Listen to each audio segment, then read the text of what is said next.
So as we go through the organic unit, what we're going to be looking at is once we've covered a little bit about certain types of organic compounds, and we're going to look at chemical reactions that involve those chemical compounds, just to kind of keep things a little bit streamlined. And so what I found has been a really good idea for kids is we're learning this content.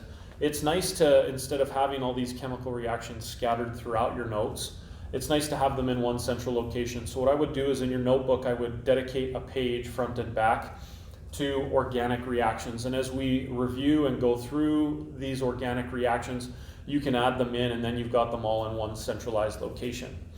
So the first kind of reactions or reaction that we're going to look at is just a combustion reaction. And the nice thing is we've looked at this in a fair amount of detail in previous years.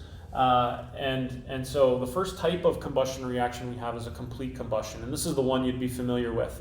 We have just some kind of hydrocarbon, so any kind of alkane, alkene, alkyne, or any cyclo compound reacts in the presence of excess oxygen, and it produces carbon dioxide, water vapor, and some heat. Now, this is the reaction that we're really familiar with, but there's kind of a second condition that occurs. In some cases, actually, in fact, in lots of cases, we do have these hydrocarbons, these fuels that are being burned in the presence of insufficient amounts of oxygen. And so when that happens, we actually produce a few different other compounds that we need to be aware of. And so an incomplete combustion will also, just like a complete combustion, produce water vapor and some heat. But in addition to that, it's going to produce in any combination these three guys.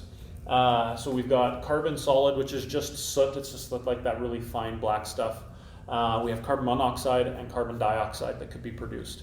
And I put here produced in any combination simply because these three can all be present in an incomplete combustion, or maybe just one of those three could be present in an incomplete combustion. Now, if it's just carbon dioxide, well, then that would be a complete combustion. So there's got to be at least soot and carbon monoxide present there as well, if carbon dioxide is one of those ones that is there. But that's what you're looking for, is you're trying to identify an incomplete combustion. Is it producing soot, and or is it producing carbon monoxide? And if it is, then you can just quickly identify, hey, that's an incomplete combustion.